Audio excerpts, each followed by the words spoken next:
Welcome to Non-Stop News. You're watching Sakshi TV. This is Karthik Arwa. నేను Maheshwari. Telangana DCC అధ్యక్షులను Congress అధిష్టానం ప్రకటించింది. ఈ మేరకు కాంగ్రెస్ జాతీయ ప్రధాన కార్యదర్శి కేసీ వేణుగోపాల్ ఈ మేరకు ఉత్తర్వులు జారీ చేశారు. రాష్ట్రంలో 33 జిల్లాలు ఉండగా 36 మందితో జాబితాను విడుదల చేసింది. హైదరాబాద్లో కాంగ్రెస్ పార్టీ పరంగా 3 జిల్లాలకు డీసీసీ అధ్యక్షులను ప్రకటించింది. డీసీసీ అధ్యక్షుల్లో 5 ఎమ్మెల్యేలు ఉన్నారు. ఖైరతాబాద్ బాధ్యతలు రోహిత్ ముదిరాజ్, మహబూబాబాద్లో భూక్యా ఉమా, నిర్మల్ వెడ్మా బుజు, భువనగిరి బిర్లా ఐలయ్య, నాగర్ కర్నూల్ వంశీకృష్ణ, పెద్దపల్లి జిల్లా బాధ్యతలను మక్కాన్ సింగ్ రాజ్ ఠాకూర్ కు అప్పగించింది. కరీంనగర్ డీసీసీ అధ్యక్షుడిగా మేడిపల్లి సత్యం, మల్కాజ్గిరి జిల్లా బాధ్యతలను వజ్రేష్ యాదవ్ కు అప్పగించింది కాంగ్రెస్ హైకమాండ్.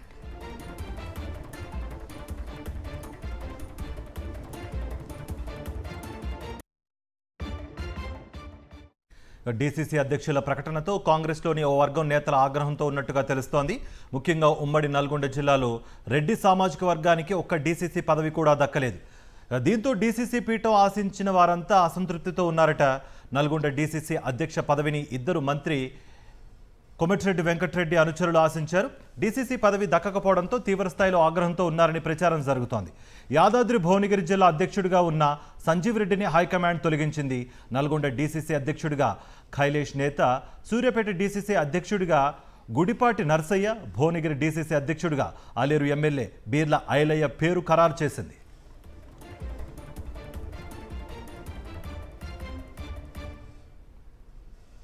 రైతన్నా మీకోసం అంటూ చంద్రబాబు కల్లబుల్లి కబుర్లు చెబుతూ ఉన్నారని విమర్శించారు మాజీ మంత్రి పేర్ని నాని. రైతులు పండించిన పంట కొనే పరిస్థితి రాష్ట్రంలో లేదు అని అన్నారు. ఇలాంటి పరిస్థితుల్లో రైతన్నా మీకోసం అంటూ వచ్చే కూటమి ఎమ్మెల్యేలకు రైతులే బుద్ధి చెబుతారని తెలిపారు. దమ్ముంటే పోలీసులు, తెలుగుదేశం గూండాలు లేకుండా ఎమ్మెల్యేలు రైతుల వద్దకు రావాలి అన్నారు పేర్ని నాని. ఇంకోటి ఏంటంటే ఈ నెల 24 నుంచి రైతన్నా మీకోసం అంట. అన్నదాతల ఇళ్లకు ప్రజాప్రతినిధులు, అధికారులు పంచసూత్రాల అమలు ద్వారా రైతులకు కలిగే మేలుపై అవగాహన అంట. కొనే దిక్కు లేదురా బాబు ఇక్కడ అని ఏడుస్తుంటే ఎమ్మెల్యేని, ఆఫీసర్లను ఇంటికి పంపిస్తా అంట. పంపించు, రైతులు కూడా ఎదురు చూస్తున్నారు. పంపించు, తొందరగా పంపించు. గన్మెన్ లేకుండా, పక్కన తెలుగుదేశం గోండాలు లేకుండా మీ ఎమ్మెల్యేలను ఒక్కళ్ళని వెళ్ళమని చెప్పి రైతుల దగ్గరికి, పోలీసుల్ని, లోకల్ ఎస్ఐల్ని, లోకల్ కానిస్టేబుల్ని, లోకల్ సీఏని, డిఎస్పీని, తెలుగుదేశం గోండాలు లేకుండా ఒక్కళ్ళు వెళ్ళమని చెప్పండి. ఏం జరుగుతుందో చూడండి ఒకసారి. ఎల్లో మీడియా పిచ్చి పతాక స్థాయికి చేరిందన్నారు మాజీ ఎమ్మెల్యే టీజేఆర్ సుధాకర్ బాబు. కోర్టులో ఉన్న వీడియోలు రిలీజ్ చేయడం నేరమని తెలిపారు. దీనిపై కోర్టు సుమోటోగా కేసు నమోదు చేయాలని కోరారు. వీడియోలు తీసిన వారిపై చర్యలు తీసుకోవాలన్నారు సుధాకర్ బాబు. జడ్జి వీడియోను కూడా ఎల్లో మీడియాలో ప్రసారం చేశారని, ఆ ఛానళ్లపై కోర్టు చర్యలు తీసుకోవాలన్నారు. సిబిఐ కోర్టులోని విజువల్స్ను మీ అనుకూలమైన వాళ్లతో చిత్రీకరించి ఆంధ్ర రాష్ట్ర మాజీ ముఖ్యమంత్రి గారిని అవహేళన చేస్తూ అవమానపరుస్తారా?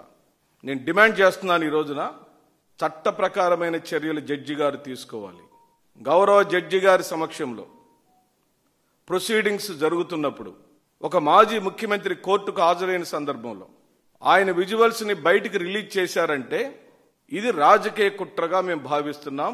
ఏబిఎన్, టీవీ5లు ప్రసారం చేసి వ్యక్తి యొక్క స్వేచ్ఛని, వ్యక్తి యొక్క ఆత్మగౌరవాన్ని దెబ్బతీసే విధంగా జగన్మోహన్ రెడ్డి గారిని అవమానపరచడం కోసమే ఎల్లో మీడియా ప్రయత్నం చేసింది. కాబట్టి దాని మీద వెంటనే చర్యలు తీసుకోమని జడ్జి గారిని విన్నవించుకుంటున్నాం. కమిషన్ల కోసమే మెడికల్ కాలేజీలను చంద్రబాబు ప్రైవేటీకరణ చేస్తున్నారని మాజీ మంత్రి విడుదల రజని ఆరోపించారు. ఆదోని, మదనపల్లె, మార్కాపురం, పులివెందుల కాలేజీలను వీలైనంత త్వరగా ప్రైవేటీకరణ చేయాలి అని చంద్రబాబు ఆదేశించడం దారుణమన్నారు. మెడికల్ కాలేజీలను ప్రైవేటు చేతిలో పెడితే ప్రజలను దోపిడీ చేస్తారన్నారు విడుదల రజని. ఉచిత వైద్య సేవలు ఒక ప్రభుత్వంగా ఇవ్వాల్సినటువంటి బాధ్యత వారి మీద ఉండగా, ఆ బాధ్యతల నుంచి తప్పుకొని ఆ బాధ్యత ఇంకెవరికో అప్పచెప్పి దాని నుంచి ఏదో కిక్ బ్యాక్స్ ఆశిస్తూ మరి పూర్తిగా ఈ వైద్య వ్యవస్థని నాశనం చేస్తున్నటువంటి పరిస్థితులు ఏర్పడినవి. 1 టైం సెటిల్మెంట్ మీరు మాట్లాడుతూ ఉన్నారు. నెట్వర్క్ హాస్పిటల్స్లో మీరు చెల్లించాల్సినటువంటి సుమారు 3,000 కోట్లు ఈరోజు నెట్వర్క్ హాస్పిటల్స్ బకాయిలు మీరు చెల్లించాలి. ఇవి ఎక్కడ చెల్లించాల్సి వస్తుంది ఏంటని చెప్పేసి ఇక వాళ్ళు బట్ వాళ్ళు నంబర్ ఆఫ్ టైమ్స్ లెటర్స్ రాసి సమ్మెకు దిగితే వాళ్ళతో వన్ టైం సెటిల్మెంట్కి మీరు మాట్లాడుతున్నారు. అంటే దీన్ని బట్టి ఏంటి, స్పష్టంగా ఆరోగ్యశ్రీని చంద్రబాబు నాయుడు గారు చంపేస్తున్నారు. ప్రభుత్వ మెడికల్ కాలేజీలు, విశాఖ స్టీల్ ప్లాంట్ ప్రైవేటీకరణకు వ్యతిరేకంగా వైఎస్ఆర్సీపీ ఎస్సీ సెల్ ఆధ్వర్యంలో రౌండ్ టేబుల్ సమావేశం జరిగింది. ఈ సమావేశానికి వివిధ పార్టీల రాజకీయ నాయకులు, మేధావులు, స్టీల్ ప్లాంట్ కార్మికులు, విద్యావేత్తలు, విద్యార్థి సంఘాల నాయకులు హాజరయ్యారు. ప్రభుత్వ మెడికల్ కాలేజీలు, విశాఖ స్టీల్ ప్లాంట్ ప్రైవేటీకరణను వ్యతిరేకిస్తూ ఏకగ్రీవ తీర్మానం చేశారు. ప్రజలకు, కార్మికులకు నష్టం జరిగే ప్రైవేటీకరణ నిర్ణయాన్ని ఉపసంహరించుకోవాలని వక్తలు డిమాండ్ చేశారు.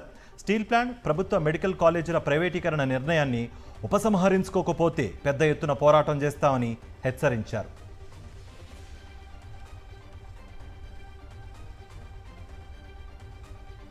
పెట్టుబడుల పేరుతో ప్రజలను చంద్రబాబు మోసం చేస్తున్నారని మండిపడ్డారు సిపిఎం జాతీయ నాయకులు బివి రాఘవులు. కూటమి ప్రభుత్వం ప్రజలను మోసగించేలా వ్యవహరిస్తుంది అన్నారు. రాష్ట్రానికి పెట్టుబడులు వచ్చేశాయి అంటున్న చంద్రబాబు అవి ఎక్కడ ఉన్నాయో చూపెట్టాలి అంటూ నిలదీశారు. లేబర్ కోడ్ పై మండిపడ్డారు బివి రాఘవులు. చంద్రబాబు గారు అన్ని దేశాలు జరిగి ఇక్కడ సమిట్స్ పెట్టి చేస్తా ఉన్నారు. మొదటిది వీరు డిన్నర్లు పెట్టి ఆహ్వానించి పెట్టుబడుల్ని ఆకర్షిస్తామని చెప్పంటే జరిగే పని కాదు. డిన్నర్లకు పెట్టుబడులు రావు. వాళ్ళకి ఇక్కడ లాభం వస్తుందంటే పెట్టుబడులు వస్తాయి, లాభం రాదనుకుంటే పెట్టుబడులు రావు. తిరుమల లడ్డూపై దుష్ప్రచారాన్ని ఖండించారు టీటీడీ మాజీ చైర్మన్ వైవి సుబ్బారెడ్డి. లడ్డూ ప్రసాదంపై విష ప్రచారం మానుకోవాలని హితవు పలికారు. సిట్ విచారణకు పూర్తిగా సహకరిస్తానని, విచారణ సరిగ్గా జరిగితే హాజరయ్యేందుకు సిద్ధమే అన్నారాయన. శాస్త్రీయ ఆధారాలతో విచారణ జరగాలన్నారు. ల్యాబ్ నివేదికలు రాకముందే దుష్ప్రచారం చేస్తూ ప్రజలను తప్పుదారి పట్టిస్తున్నారని అన్నారు. అసత్యాలు, వదంతులతో భక్తుల విశ్వాసాలను దెబ్బతీయొద్దన్నారు. లడ్డూలో జంతు కొవ్వు వాడారంటూ చంద్రబాబే మొదటగా నిరాధార ఆరోపణలు చేశారన్నారు. అప్పుడే టీటీడీ సుప్రీంకోర్టును ఆశ్రయించింది. కోర్టు సిబిఐ ఆధ్వర్యంలో సిట్కు ఆదేశించింది. సిట్ విచారణ పూర్తి కాకముందే మళ్లీ తప్పుడు ప్రచారాలు మొదలుపెట్టడం వల్ల భక్తుల మనోభావాలు దెబ్బతింటున్నాయని అన్నారు వైవి సుబ్బారెడ్డి.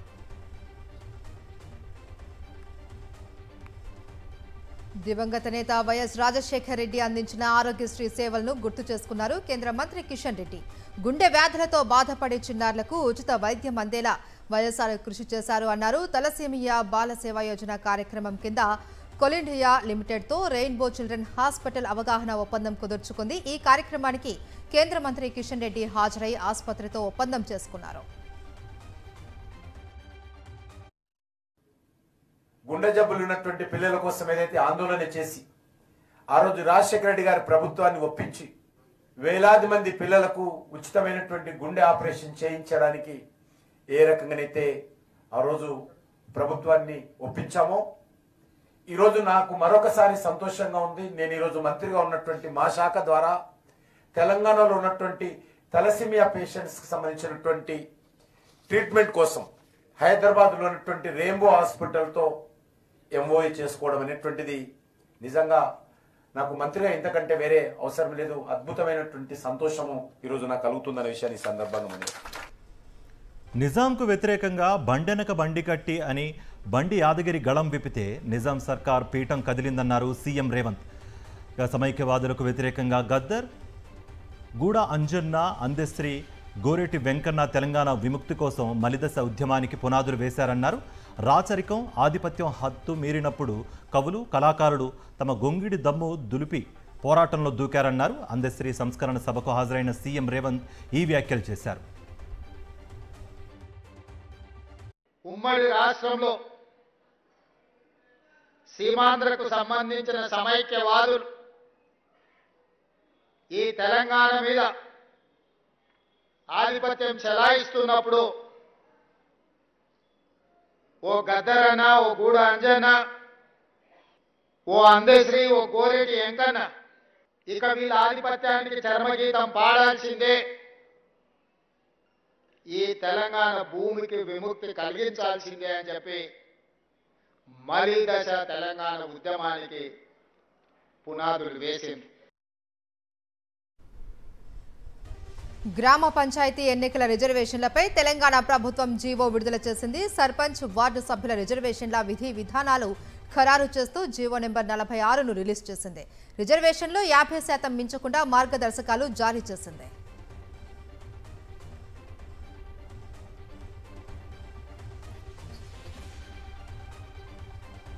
ఫిరాయింపు ఎమ్మెల్యేలపై విచారణ వేగవంతం చేశారు తెలంగాణ స్పీకర్ గడ్డం ప్రసాద్ కుమార్.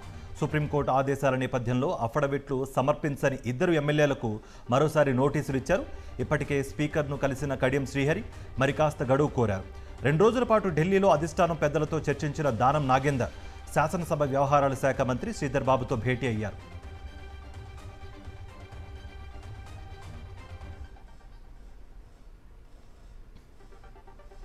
పార్టీ ఫిరాయింపుల ఆరోపణల వ్యవహారంలో స్పీకర్ను కలిసి కొంత సమయం కోరినట్లు కడియం శ్రీహరి చెప్పారు. స్పీకర్ సానుకూలంగా స్పందించినట్లు చెప్పారు. అయితే స్పీకర్ ఎంత సమయం ఇస్తారు అనేది తెలియదన్నారు. స్పీకర్ నిర్ణయం మేరకు తన నిర్ణయం ఉంటుంది అన్నారు.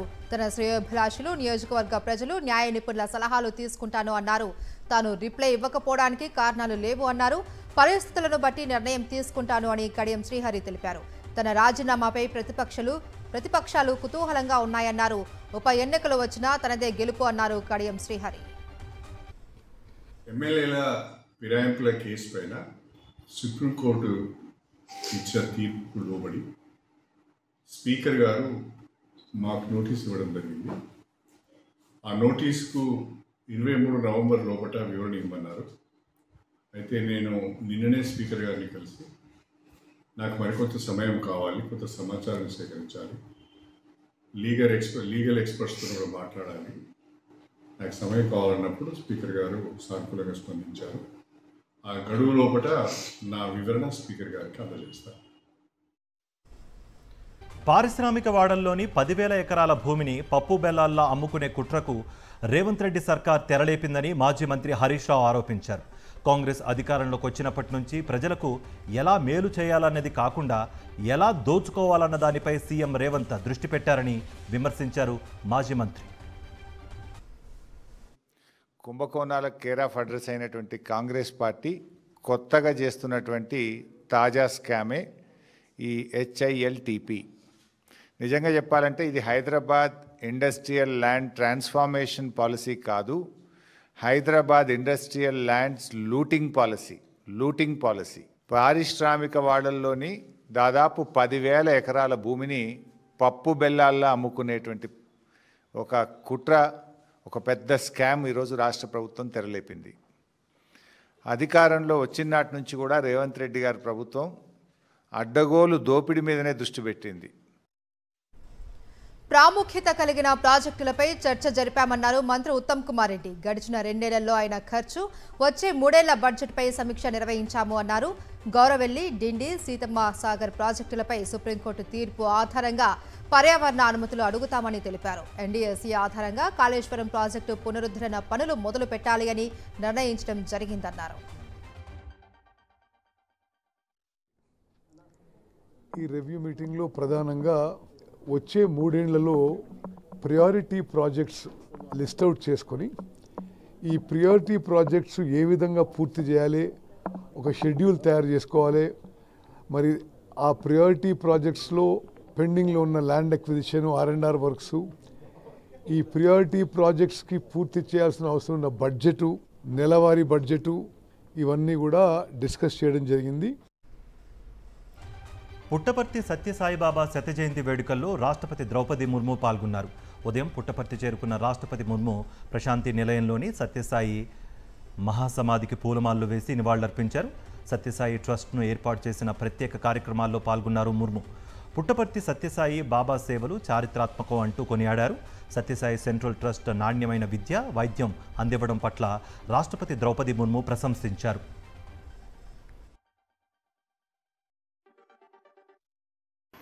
Sri Sathya Sai Baba emphasized on the belief that service to mankind is service to God. He exhorted his devotees to follow his ideal. He oriented spirituality towards public welfare.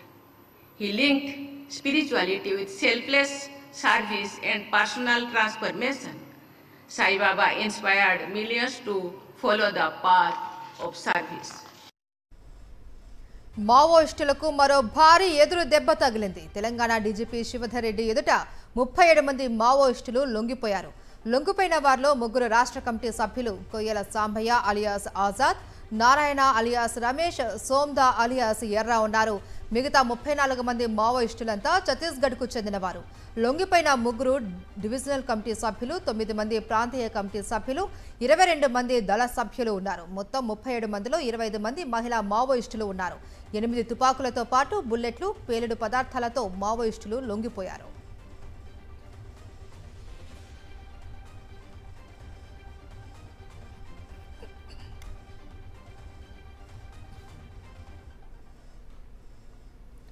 మావోయిస్టులు బయటకు రావాలని ముఖ్యమంత్రి రేవంత్ రెడ్డి గతంలోనే పిలుపునిచ్చారని అన్నారు డీజీపీ శివధర్ రెడ్డి. మావోయిస్టులు ఆయుధాలు వీడి ప్రభుత్వం ముందు లొంగిపోవాలని కోరారు. లొంగిపోయిన మావోయిస్టులకు పోలీసుల నుంచి ఎలాంటి వేధింపులు ఉండవన్నారు. సీఎం గారు ఆనరబుల్ సీఎం గారు చెప్పారు, అట్లా మేము కూడా లాస్ట్ మీటింగ్ లో కూడా చెప్పినాము, బయటికి రాండి, మీకు ఎట్లాంటి ప్రాబ్లం ఉండదు, మీకు ఇట్లాంటి సమస్యలు ఉండవు, మీరు ఏ రకంగా బయటకు వస్తారన్నది మీ ఇష్టం. ప్రెస్ మిత్రుల ద్వారా వస్తారా, మీడియా ద్వారా బయటకు వస్తారా, రెవెన్యూ వాళ్ళ ద్వారా బయటకు వస్తారా, ప్రభుత్వ ఉద్యోగుల ద్వారా బయటకు వస్తారా, లేకపోతే పొలిటికల్ మీకు తెలిసినటువంటి పొలిటికల్ నాయకుల ద్వారా, రాజకీయ నాయకుల ద్వారా బయటకు వస్తారా, ఏ రకంగా బయటకు వస్తారన్నది టోటల్ గా మీ ఇష్టం. మీరు బయటికి రాండి, మీకు ఎట్లాంటి సమస్యలు లేకుండా, ఎట్లాంటి హెరాస్మెంట్ లేకుండా, సోకాల్డ్ వేధింపులు అనేవి ఏం లేకుండా మిమ్మల్ని ఆహ్వానిస్తున్నాం.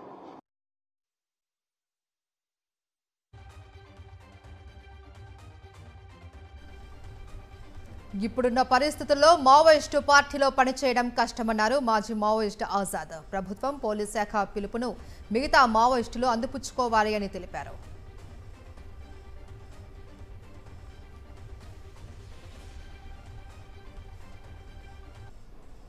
అదే ఇప్పుడున్నట్లాంటి పరిస్థితులలో కామ్రేడ్ మా స్టేట్ కమిటీకి ఉన్నట్లాంటి కామ్రేడ్స్ ఇప్పుడున్న పరిస్థితిని ఆలోచించి ఇటు గవర్నమెంట్ కావచ్చు, ఇటు డిపార్ట్మెంట్ కావచ్చు, జనజీవన సమితిలో కలిసి పనిచేయాలని చెప్పి పిలుపునిస్తున్నది. ఆ పిలుపుకు అనుగుణంగా వస్తే బాగుంటుందని చెప్పి నేను కోరుతున్నాను. ఇద్దరు ఐఏఎస్ అధికారులు ఎలాంటి హంగు ఆర్భాటాలు లేకుండా పెళ్లి చేసుకుని ఎందరికో ఆదర్శంగా నిలిచారు. AP cadre IAS Thirumani Sripuja, Meghalaya క్యాడర్కు చెందిన ఐఏఎస్ ఆదిత్యవర్మ విశాఖ నగరంలో కైలాసగిరి వద్ద ఉన్న శివాలయంలో దండలు మార్చుకుని అక్కడి నుంచి రిజిస్ట్రార్ కార్యాలయానికి వెళ్లి వివాహం చేసుకున్నారు. ఎంతో హంగు ఆర్భాటాలతో పెళ్లిళ్లు జరుగుతున్న ఈ రోజుల్లో ఇద్దరు ఐఏఎస్ అధికారులు సాదాసీదాగా పెళ్లి చేసుకుని ఎందరికో ఆదర్శంగా నిలిచారు. అమీర్పేట్లోని సిస్టర్ నివేదిత స్కూల్ యాజమాన్యం నిర్లక్ష్యంతో విద్యార్థి మృతి చెందాడు. స్కూల్ ట్రిప్లో భాగంగా సూర్యతేజను వండర్లాకు తీసుకువెళ్ళింది స్కూల్ యాజమాన్యం. ఇక వయసుకు మించి యాక్టివిటీస్ టీచర్ చేయించడంతో కింద పడి అపస్మారక స్థితిలోకి వెళ్ళిపోయాడు. ఆసుపత్రిలో చికిత్స పొందుతూ మృతి చెందాడు సూర్యతేజ. స్కూల్ యాజమాన్యంపై చర్యలు తీసుకోవాలంటూ పోలీసులకు ఫిర్యాదు చేశారు సూర్యతేజ తల్లిదండ్రులు. నిజామాబాద్ కుమార్ గల్లీలోని బ్యూటీ పార్లర్లో భారీ చోరీ జరిగింది. బ్యూటీ పార్లర్లో పనిచేస్తున్న గాయత్రి అలియాస్ గౌతమిని దొంగ అని తేలడంతో తెల్లమొహం వేశారు బ్యూటీ పార్లర్ నిర్వాహకులు. ఎంతో నమ్మకంగా ఇంట్లో ఉంటూ డూప్లికేట్ తాళంతో తరచూ దొంగతనానికి పాల్పడుతుంది గాయత్రి. ప్రతిరోజు నగదు మాయం కావడంతో స్పై కెమెరా అమర్చారు ఇంటి యజమాని. 18 తులాల బంగారం, కిలోంపావు వెండి నగదును దొంగలిస్తూ అడ్డంగా దొరికిపోయింది గాయత్రి. కిలాడి లేడీ గాయత్రిని అదుపులోకి తీసుకున్నారు పోలీసులు.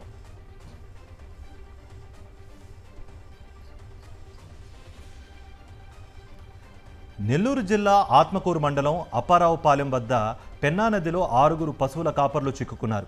ఉదయం పశువులు మేపేందుకు పెన్నా నదిలోకి వెళ్లారు పశువుల కాపర్లు. తిరిగి వచ్చే సమయంలో ఒక్కసారిగా నీటి ప్రవాహం పెరగడంతో నది మధ్యలో చిక్కుకుపోయారు. వెంకట రమణయ్య, శ్రీనివాసులు, కాళేశ, కవిత, చెన్నయ్యలను కాపాడేందుకు రంగంలోకి దిగారు పోలీసులు, ఫైర్ సిబ్బంది.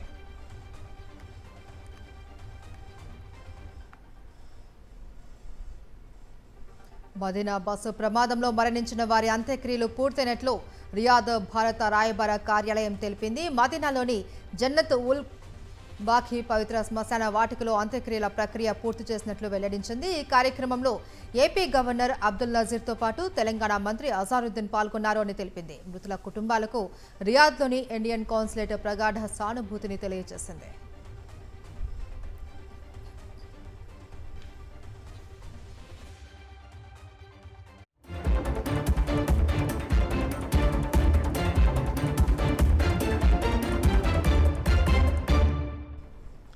Let's dive into national updates. ప్రధాని నరేంద్ర మోదీ దక్షిణాఫ్రికాలోని జోహన్నెస్బర్గ్లో జరిగిన G20 సమ్మిట్ మొదటి సెషన్లో ప్రసంగించారు.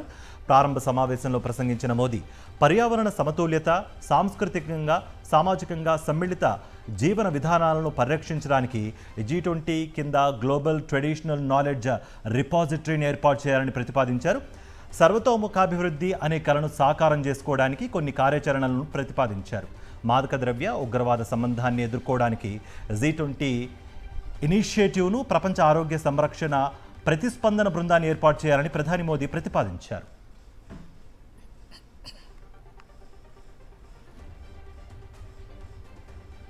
దక్షిణాఫ్రికాలో G20 వార్షిక సమావేశంలో ఇటలీ ప్రధాని జార్జియా మెలోని ప్రధాని మోదీ ఆప్యాయంగా పలకరించారు. వీరిద్దరి మధ్య జరిగిన సంభాషణకు సంబంధించిన వీడియో ప్రస్తుతం వైరల్గా మారింది. ఇప్పటికే పలుసార్లు మోదీ, మెలోని ఫోటోలు వైరల్ అయ్యాయి. దుబాయ్లో COP28 సదస్సు జరిగిన సమయంలో కూడా వీరి సెల్ఫీ ఫోటో నెటిజన్లను ఆకట్టుకుంది. ఈ ఏడాది జూన్లో కెనడాలో జరిగిన G7 సదస్సు సమయంలోనూ వీరి ఫోటో ఆకర్షించింది. ఇప్పుడు మరోసారి మెలోని మూమెంట్ వైరల్ అవుతోంది. ఢిల్లీ పేలుడు ఘటనపై దర్యాప్తు ముమ్మరవుతున్న కొద్దీ పలు కీలక విషయాలు వెలుగులోకి వస్తున్నాయి. జైషే ఉగ్రవాద సంస్థతో సంబంధాలున్న వైట్ కాలర్ టెర్రర్ మాడ్యూల్ దేశవ్యాప్తంగా దాడులకు 2023 నుంచి కుట్రలు పన్నుతున్నట్టుగా ఇప్పటికే వెలుగులోకి రాగా, ఢిల్లీ పేలుడు కేసులో నిందితులుగా ఉన్న డాక్టర్లే స్వయంగా సూసైడ్ బాంబర్ డాక్టర్ ఉమర్కు నిధులు సమకూర్చినట్లుగా తాజాగా వెలుగులోకి వచ్చింది. కేసులో నిందితులైన డాక్టర్లంతా కలిసి 26 లక్షలు సమకూర్చుకున్నట్లుగా తెలుస్తోంది. డాక్టర్ ముజమిల్ 5 లక్షలు, డాక్టర్ ఆదిల్ అహ్మద్ రాథర్ 8 లక్షలు, డాక్టర్ ముఫర్ అహ్మద్ రాథర్ 6 లక్షలు, డాక్టర్ ఉమర్ 2 లక్షలు, డాక్టర్ షాహిన్ షాహిద్ 8 లక్షలు కాంట్రిబ్యూట్ చేసినట్టుగా తెలుస్తోంది. పోగు చేసిన మొత్తం సొమ్మును పేలుడు సామాగ్రిని సమకూర్చేందుకు డాక్టర్ ఉమర్కు వీరు అందజేశారని దర్యాప్తు అధికారులు భావిస్తున్నారు.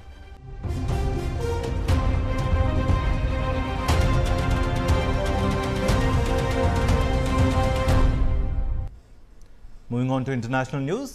అమెరికా అధ్యక్షుడు Donald Trump New York mayor Zohran Mamdani భేటీ అయ్యారు. వైట్ హౌస్ ఓవెల్ ఆఫీస్లో ఈ భేటీ జరిగింది.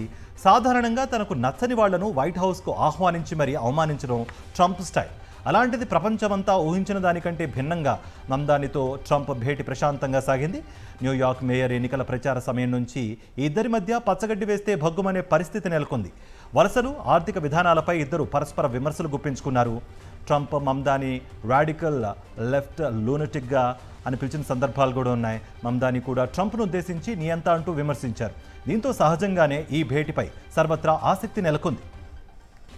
బ్రెజిల్ మాజీ అధ్యక్షుడు బోల్సనారోను ఆ దేశ ఫెడరల్ పోలీసులు అదుపులోకి తీసుకున్నారు. దేశంలో అశాంతిని రేకెత్తించడం, తిరుగుబాటుకు కుట్రలు పనడం వంటి అభియోగాల నేపథ్యంలో ఆయనకు కోర్టు 27 ఏళ్ల జైలు శిక్ష విధించింది. దీంతో జైర్ దేశం విడిచి పారిపోతారన్న అంచనాల నేపథ్యంలో ముందస్తుగా అదుపులోకి తీసుకున్నట్లుగా ఫెడరల్ పోలీసులు వెల్లడించారు. అరెస్టు అనంతరం రాజధాని బ్రెసిలియాలోని పోలీస్ కేంద్ర కార్యాలయానికి తరలించినట్టుగా బోల్సనారో ప్రతినిధి వెల్లడించారు.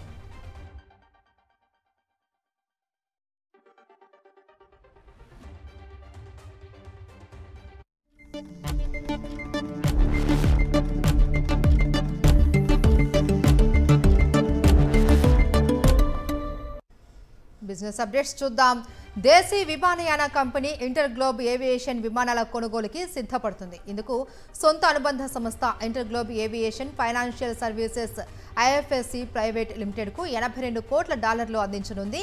ఇండిగో బ్రాండ్ విమాన సర్వీసుల కంపెనీ ఈక్విటీ షేర్లు, నాన్ క్యుములేటివ్, ఆప్షనలీ కన్వర్జిబుల్, రెడీమబుల్ ప్రిఫరెన్స్ షేర్లు జారీ ద్వారా పెట్టుబడులను సమకూర్చనుంది. దశల వారీగా వీటి జారీని చేపట్టనున్నట్లు ఇండిగో తెలియజేసింది.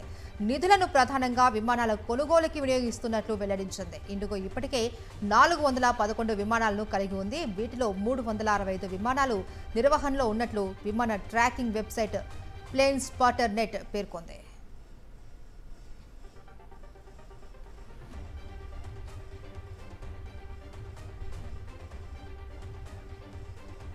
గోల్డ్ రేట్స్కి వస్తే గడిచిన 2 రోజులుగా బంగారం ధరలు పెరుగుతున్నాయి. ఇవాళ మరోసారి బంగారం ధరలు పెరిగాయి.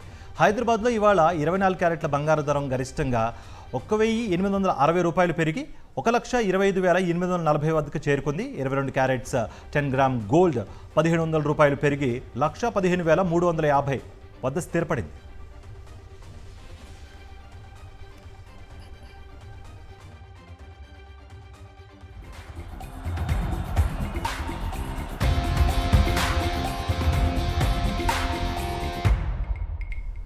స్పోర్ట్స్ అప్డేట్స్ చూద్దాం. యాషెస్ సిరీస్ ను ఇంగ్లాండ్ ఘోర ఓటమితో ఆరంభించింది. పెర్త్ వేదికగా జరిగిన తొలి టెస్టులో ఆస్ట్రేలియా చేతిలో 8 వికెట్ల తేడాతో ఇంగ్లాండ్ చిత్తైంది. బౌలింగ్ పరంగా ఇంగ్లీష్ జట్టు పర్వాలేదు అనిపించినప్పటికీ బ్యాటింగ్లో మాత్రం పూర్తిగా విఫలమైంది.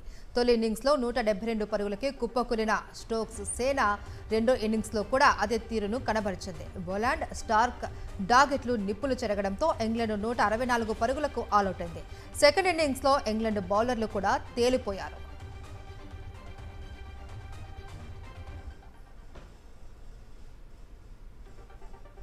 రైట్, ఇవి నాన్ స్టాప్ న్యూస్ అప్డేట్స్.